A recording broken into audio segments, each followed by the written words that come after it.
Welcome to our channel, where we delve into the intriguing world of psychology and personality. In today's video, we are delving deep into the Myers-Briggs Type Indicator, or MBTI, and unraveling the truth behind this widely known but controversial personality test. Developed in 1943 by Catherine Cook Briggs and her daughter Isabel Briggs Myers, the MBTI was inspired by the work of renowned Swiss psychiatrist Carl Jung. Jung's theories on personality types and psychological preferences served as the foundation for the MBTI. The MBTI assesses individuals based on 4 dichotomous traits. The first trait is introversion, I, versus extroversion, E, reflecting an individual's energy orientation and how they engage with the external world. The second trait is sensing, S, versus intuition, N, describing how individuals gather information about the world. Sensing types focus on concrete details and rely on their 5 senses, while intuitive types are more inclined to see patterns, possibilities, and underlying meanings. The third trait is thinking, T, versus feeling, F, representing how individuals make decisions and evaluate information. Thinking types tend to prioritize logic and objective analysis, while feeling types consider emotions and values in their decision-making process. The fourth and final trait is judging, J, versus perceiving, P, reflecting how individuals approach the external world and organize their lives.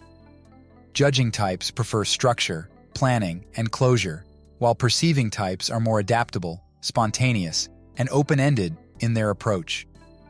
By combining these 4 traits, the MBTI generates 16 distinct personality types. For example, an individual who is introverted, intuitive, thinking, and judging would be classified as an intj, while someone who is extroverted, sensing, feeling, and perceiving would be an ESFP. It's important to note that the MBTI's approach of categorizing individuals into distinct types has faced criticism for oversimplifying the complexities of human behavior.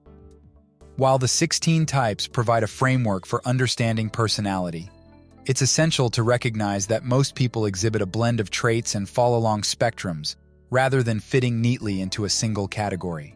Over time, the MBTI has garnered both interest and skepticism. While some consider it akin to astrology for businessmen, others see it as a form of therapy light, providing a simple lens to reflect on our behavior and understand others. Despite its popularity, the MBTI faces criticism for its reliance on binary choices.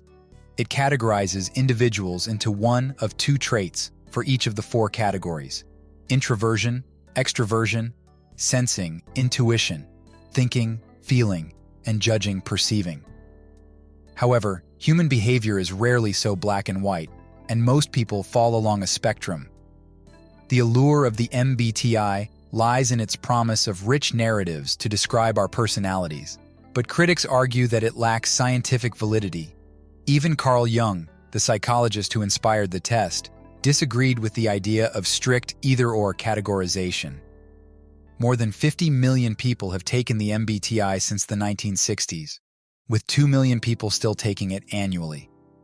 The 16 distinct personality types continue to captivate individuals, offering a seemingly straightforward framework to understand themselves and others. However, the MBTI's ability to predict job performance is questionable. The Myers-Briggs Company itself acknowledges that the test is not intended for employee selection, recruitment, or career planning counseling. Research suggests that the stability and accuracy of MBTI types are the exception rather than the rule. It's important to consider the research surrounding the MBTI. Much of the positive research has been conducted through the Journal of Psychological Type, owned by the Center for Applications of Psychological Type. This raises concerns about potential bias, as the center is founded by the same individuals who developed the MBTI.